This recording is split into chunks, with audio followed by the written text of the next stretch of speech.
New Thought Media Network. We are a global broadcast network of positive music, media, and entertainment, inspiring humanity's evolution along the journey of enlightenment and creating a world of love, peace, empowerment, and prosperity for all. New Thought Media Network. Positively inspiring.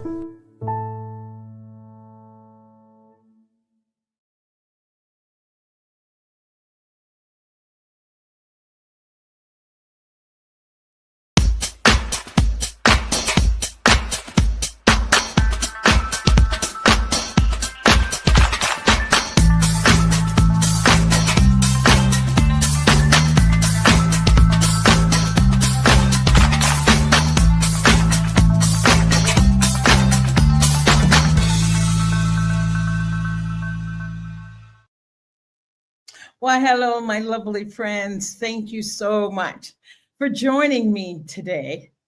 I'm excited to have you here with me. My name is Bonnie Gonzalez. I am a grief coach. I am a certified grief educator, registered nurse, religious science practitioner, and a licensed soul collage facilitator. Most importantly, a human being right here with you, embracing you during our challenging times. So thank you for joining me. And of course, my show is about grief. So here's what I would like for you to do. I would like for you to sit back and make this next minutes with me or hour with me, make it about you and for you. Ask questions. Be a part of the conversation. I would just be so thrilled to have that. And if you're watching this on the replay, you can still ask questions. I still get those questions and can answer it the following episode. So please make this about you. Get a cup of tea, get a cup of coffee, glass of water, lemonade, tea, glass of wine, if it's that time for you. And just sit back and relax, because grief is definitely one of the topics that we don't talk about in our lives or in our culture. So I want you to just applaud yourself for showing up. Applaud yourself for just clicking the link to say, let me see what this is all about. Because this is for you. It is for you to help, as my theme says for today, is to help demystify grief. To help demystify grief. It's like exactly, what is grief? How do we go about learning about our grief? Where are we with our grief? And with that, I want to start off with a little bit of a reading by one of my favorite late writers, a young woman from West Africa, Sobonfu Somé, who made her transition a few years ago. But wise woman. And what she has to say about grief is this. We experience joy and sadness. Many times we have grief that we don't have words for. We have many losses. And it's important for us to grieve, to recover from what we have lost.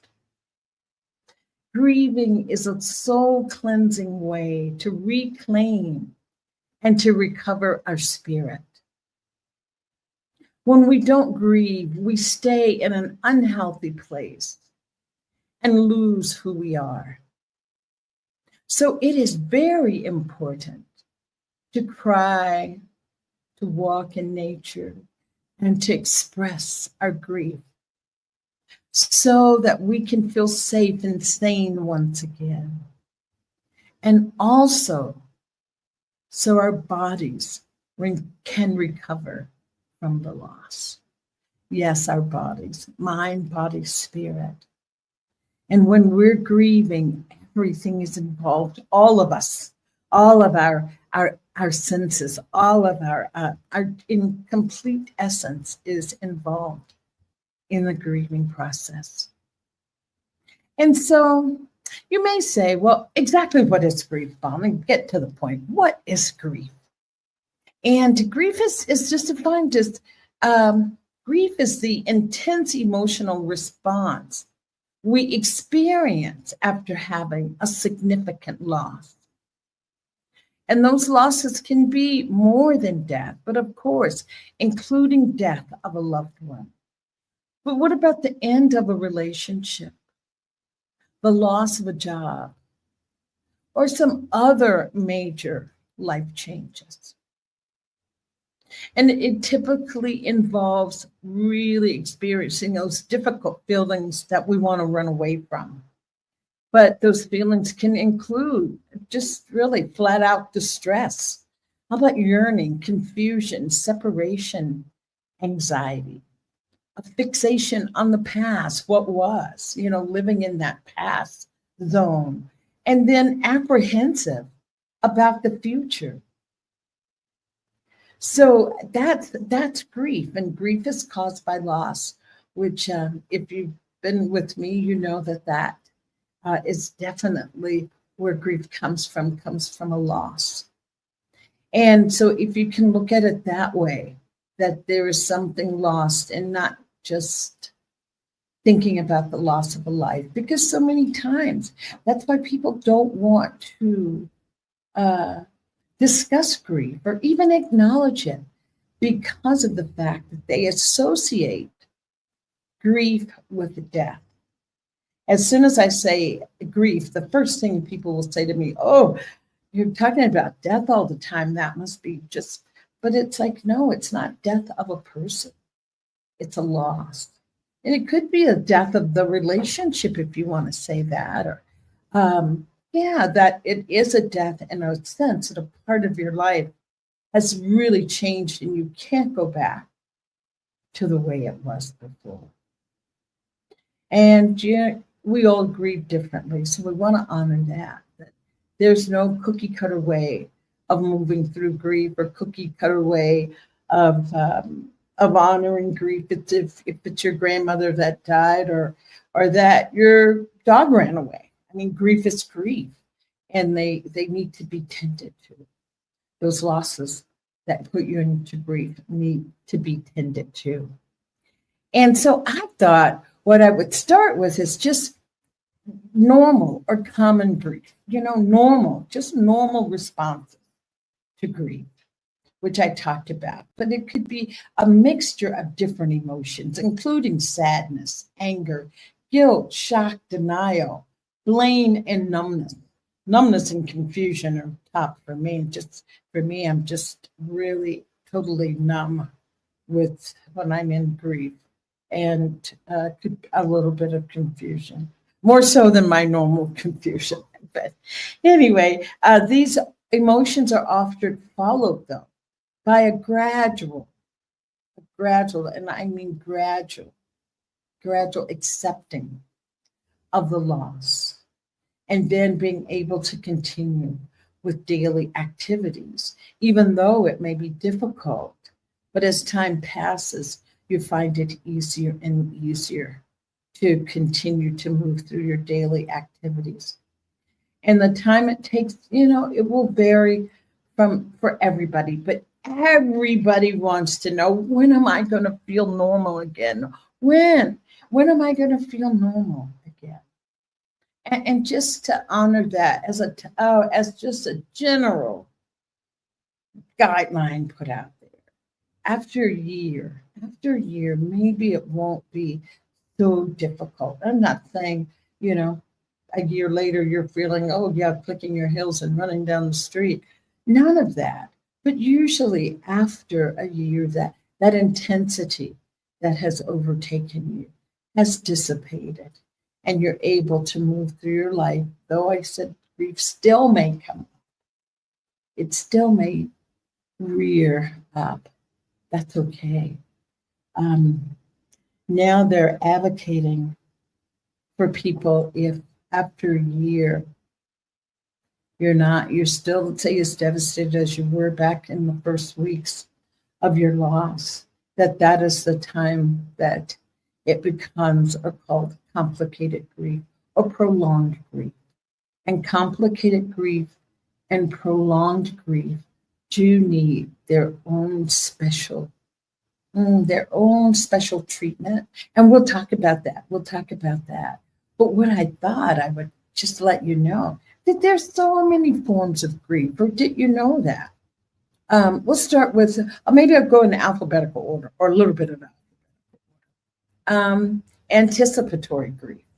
And anticipatory grief is just what the word says. You're anticipating that someone will stick with death for a minute, that someone's going to die. Your Uncle Joey's been battling cancer. Aunt Lily is not looking good. You know, she slipped into a coma. And you start to anticipate that loss. And that is one of the,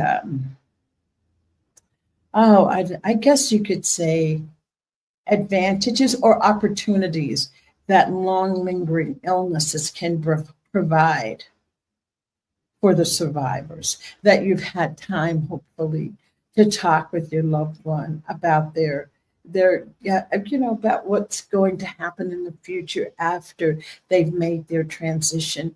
Maybe you just want to talk to them about what it is that is in your heart. I remember when my father was dying from cancer, and believe me, that's so many years ago, but I had the sense of mind to sit with him and talk to him about how much I was going to miss him when he was gone.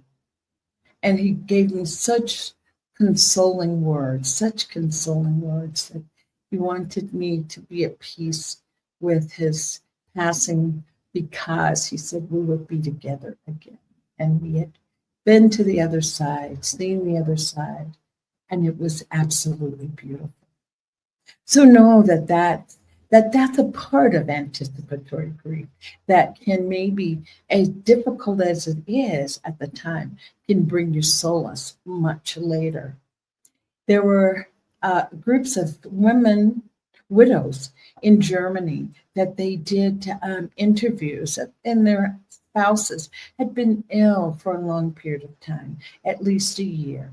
And they interviewed them, and so many of the women, a large percent of the women, said that the anticipatory grief was much harder than the grief that they experienced when their loved one actually transitioned, when they actually died. That grief afterwards was so much less. And so in a sense, maybe anticipatory grief can be preparing you in a way that you're doing your grieving up front before the person has transitioned. So know that can be a positive of anticipatory grief. And it doesn't have to be you're anticipating, Aunt Sally dying, but it could be loss of a job. Know that your job is coming to an end and you're going to have to find other employment. What about anticipating the loss of your home? It's like, oh, we're going to have to move. We're going to have to give up this. What about, yes, but anyway, I'll stop there. I'll stop there with anticipatory grief. Just saying that it can fit into so many situations. Like I said, loss of a job, geographical move, having things taken away, that knowing that something's going to be taken away that you have enjoyed and will change your life. So from anticipatory grief, then we move on to cumulative grief. And cumulative grief is it's a grief where you experience multiple losses in a short space of time. It's almost got, like getting a punch to the gut and not having time to take a deep breath before there's another hit and another hit. So know that is cumulative grief, and that can be very, very, very debilitating in a way, mentally, for people to have so many losses in a short period of time. And then there's collective grief. And that's when we all mourn together for natural disasters. The war in the Ukraine, the California wildfires, Israeli and Palestine. So many people are grieving that. I know so many of my friends are in the US are grieving what they feel, the latest political status, the political climate in the US. They're grieving for what has been lost or perceived to have been lost. And so that's a collective grief. And the part that is a plus, or that you could use to your advantage or see in a positive, with collective grief, if everyone is mourning, you have more people to talk to. And as I always say, grief needs to be shared, heard, and validated. And when there's collective grief, that's what everyone is doing. So in essence, without realizing, we're helping each other to heal as we share our stories in collective. And then the last one I'm going to talk about is disenfranchised grief. And it's like, what is disenfranchised grief? And that's when your grief is not recognized by society for the depth and breadth of how it touches your life. It's not recognized. For instance, the death of an ex-spouse, even though maybe you've been divorced for 30 years, but that death is a chapter of your life that now it's dead, it's over, and you grieve that. How about the loss of a pet? First thing people say when there's a loss of a pet is like, oh, you can get another dog. Oh, you can get another cat.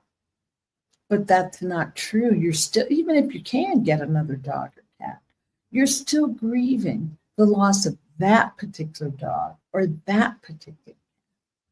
Another thing that falls under disenfranchised grief is the loss of mobility, aging, all those things that are happening, all of those I call them silent losses, or secret, the losses that they're so subtle and silent that you realize one day, oh, I can't do that anymore. I can't jump over those stairs as quickly, or, oh, I need some help with getting up.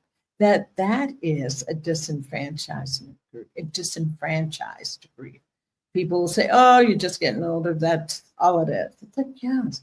But what about if I want to talk about how it's impacting me, how I'm feeling mentally around the loss of the mobility, or whatever it is that is bringing you grief, but you have no place to express it. Maybe failing eyesight, maybe you've had to give up your driver's license. There's so many things that touch us in our lives that are so personal that we feel like there's nowhere to really express what we're feeling and get the emotional support that we need. So those are, just want to touch on those 4 or 5 categories of grief. 1, 2, 3, 4 categories of grief that is common. And so with that, just talking about that, it doesn't, it really doesn't matter what is the cause of your grief. It still has to be tended to. It still has to be tended to. And how do you tend to it? What do you do when we're talking about grief? And I want to back up a minute, just for a minute. And I want to ask your question. I want you to really think about it for a minute. Who taught you how to grieve? Who taught you how to grieve? Think about that for a moment. Just think about that. Who taught you? I mean, I don't remember anyone saying, oh, little Bonnie, come here, let me tell you about loss. And, when you lose something, you're going to feel sad. You're going to be heartbroken. No, or the, bigger losses in life, that you will have these emotional responses and feelings. And here's what to do when you have that. And our sweet little children. Are we even teaching our children how to grieve? Think about it. Are we teaching our children how to grieve? And you say, what do you mean by teaching them to grieve? Are you letting them see you grieve when you're in grief? A time that you can talk about what you're feeling. Like, yes, I am just so, I'm just so exhausted, so tired. I lost my job. I am just, trying to figure out what I'm going to do next. And I know we don't want to cause our children anxiety around grief. We don't want to cause them anxiety, but we want to let them know that it is something that we can experience and that you can recover from. It's the not talking about it that leaves so many unanswered questions and creates such a mystery around it. So allowing our children to see us grieve and talking about it in a healthy way when you can. I know that grief, or when we first have a loss, we can really be thrown into, I feel like it's shock, a state of shock where you just can't even, think and quite put things together. But when you can, remember that our children are watching. And I wanted to, with that said, about who taught you how to grieve, the reason I bring it up is because if we think about that we really didn't get taught, or maybe some of you did, that's wonderful. You can share that teaching with other people, the way that you were taught to grieve, and you can share that with other people. But I say that so that we can be gentle with ourselves. We weren't taught. I mean, if nobody told you how to drive a car and they just said, here's your car keys, now go and drive. It's like, what would you do? What would you do? If, you may try and there'll be a lot of starts and stops and hard braking and speeding up. But if someone teaches you how to drive, they slowly show you all the rules of the road and how to accelerate and how to brake and, how to steer left, right. And so you're taught. And so we haven't been taught about it. So therefore, be gentle with yourself. Be gentle with what comes up. And if you can, find a grief buddy. I always say it's great to have someone who will listen. Someone's on standby that will listen. But I don't want to get too ahead of myself. I want to give you some other thoughts around how to cope with grief, okay? First, let's just start by taking a deep breath and kind of shifting and, sitting up a little and paying attention, because I'm going to sit up and pay attention as I go over a step-by-step guide on how to cope with grief, okay? So after a loss, it can really feel like grief will never end and that you'll be stuck in the state of sorrow. But as I said earlier on, the time will pass. I said a year after year, the time will pass and you'll be less overwhelmed. But you need to really, the thing with grief is time, patience, and support will lead to healing. So time, patience, and support leads to healing. But know that healing is possible. It really is possible. It's only harder when you don't express your grief. So you can start by, if you don't have that wonderful individual support, like a friend or family member, friend or family member. What else could there be? A friend or family member. You can always engage in grief therapy. And grief therapy can be a valuable tool. really valuable too for dealing with our grief, because especially if it's a loved one that's transitioned, that has caused your grief, there's all those feelings of guilt that comes up, and you could have done this or that better, that there's such a kind of a complicated, complex relationship that makes it a little bit more tricky to really grieve and move forward. So engage in some good grief therapy. And if those people that like recommendations and timelines, but the recommendation is at least 16 weeks of therapy, especially if it's complicated grief that you've been dealing with for years. You may need, that's what, 4 months of therapy. And know that 4 months will come and go, and they will pass, okay? They will pass. The other thing is to make space for your grief, okay? Grief takes time and can't be rushed. Allow yourself to grieve at your own pace and in your own way. And accept whatever comes up, accept those emotions. As I said, the anger, the denial, the shock, the blame, whatever comes up, be with it. Be with it. Try to just accept your emotions. I always say, if you can just lean into the discomfort that you're feeling. There's so many times we want to run away from it, or we do run away from it, not realizing that what we're running from is the very thing that will heal us. You know, grief superpower is healing. So leaning into what it is that you're feeling. And don't feel that you have to be strong. To be strong for what? Oh, what's strong for what? What does that do? But lead to more grief or prolonged grief, because then you can't be that, I've got to be strong, and you're not feeling it. And therefore, it just makes that grief last even longer.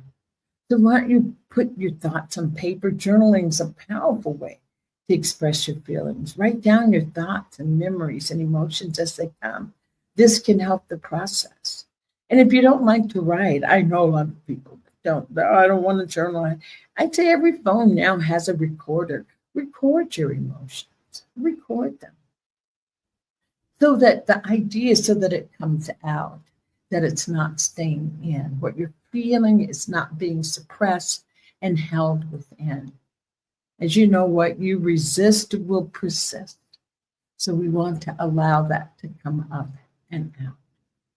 Allow yourself to cry. Allow yourself to be angry.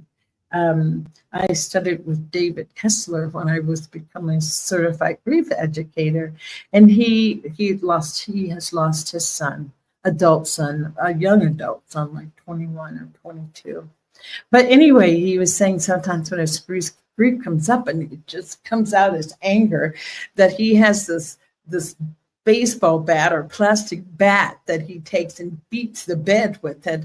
And he says that sometimes when things come up that really make him angry about losing his son, he says his quote is, "I'm going to take it to the bat." And he'll just go and just, that bat beat the bed with that bat until that rage passes.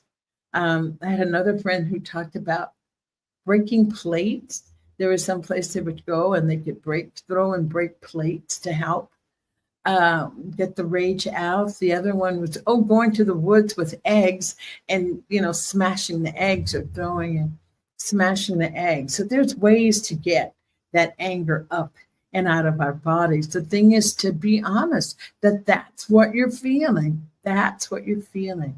And if you're physical, taking long walks or going for a hike, set an intention that that's what you're going to do, is, walk through your grief.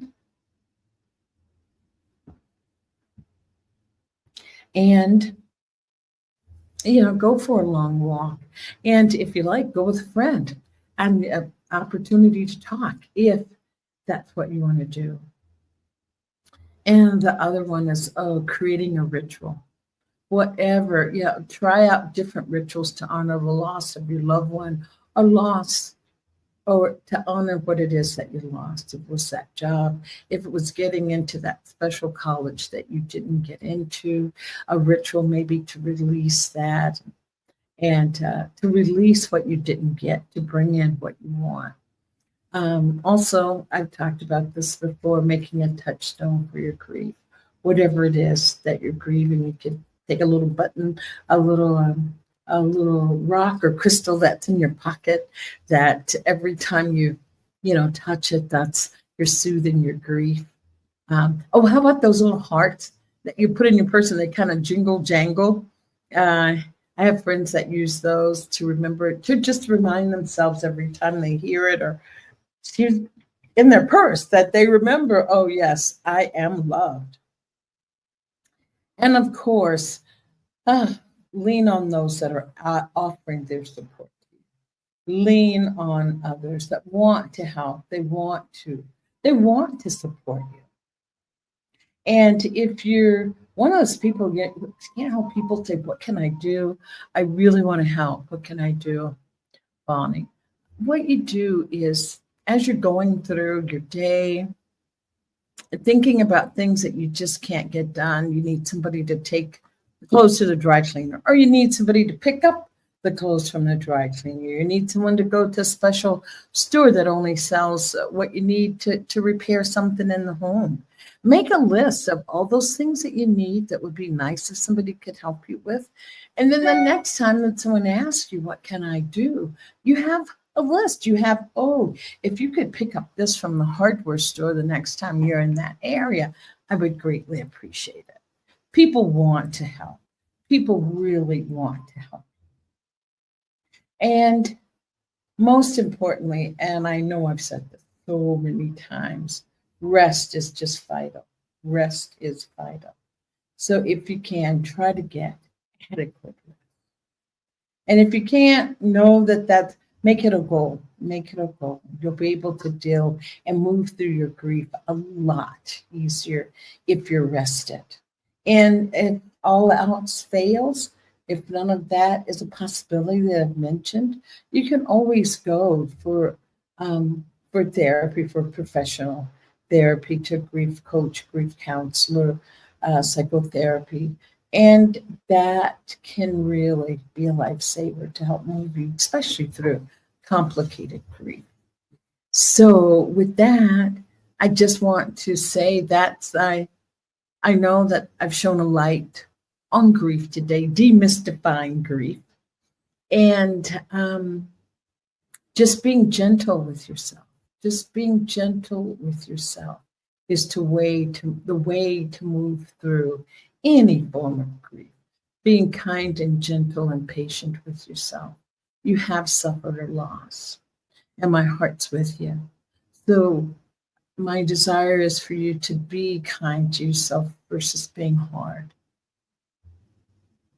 So with that, I want to bring us to a close. I've been using this deck.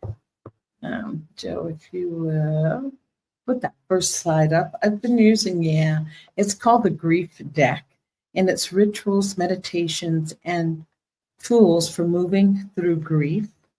And the creator of these it's created by different artists. It's a deck of about 60 cards.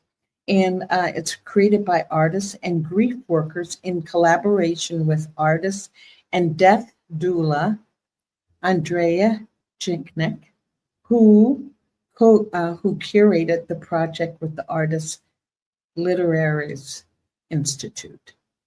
So, I didn't know that was gone. I would have. Okay. All righty. Joe, if you put up the card that has a chair on it. That's what I'll say, the card with the chair. Yeah, if you can just leave it there for a few minutes, that'll be great. So this card, what it is about, it says the importance of routine. Loss interrupts the general flow of our lives. Things are not as they were, and life can feel chaotic. One way of bringing order into the chaos of loss is to establish healthy routines. Choose the time you want to wake up each morning and set the alarm. Incorporate daily activities in an organized fashion. Decide what time you will go to bed each night and ensure that your evening routine is set up to help you succeed. The comfort of routine may bring a sense of peace. Thank you, Jill. So many people feel that life is out of control, and setting up routines can be a way of giving you back that feeling and sense of being in control. All righty, and our last card, Joe. And this one, I just love this. It's straight to the point. The little banner across her face says, "You are still worthy, even if breathing is all you could do today." I'll read it again. "You're still worthy, even if breathing is all you could do today." And the back of this card just says, "Rest. Take a nap without guilt." Take a nap without guilt. I think I said that, getting adequate rest. So thank you. So that's going to conclude our Demystifying Grief. So I hope I've given you some pointers, or I've given you some new information around grief, or the types of grief, some new information that you can use to start your healing journey, or to assist you along on your healing journey. And if not that you can help someone else who may be in grief and starting their journey. So let's arm ourselves with knowledge so that we can help each other navigate the choppy waters of grief, because we know that grief is life's greatest teacher, and nothing to run from, nothing to hide. It is a teacher. It's everything to be gained. Grief has its transformative powers. So trust me with that. So until next week, I just want to leave you with this. I want you to, as soon as we're finished here, I just want you to go look in the mirror, hold your own gaze, and I want you to ask yourself, what do I need today? What do I need today? Whatever comes up, I want you to honor it. I want you to honor what yourself, you yourself, is asking for. Not what society wants you to do today, what you want to do. And with that, thank you. I'm still Bonnie Gonzalez, your doula for grief, and I am a grief coach, and I'm here for you. So be well until next time. Namaste.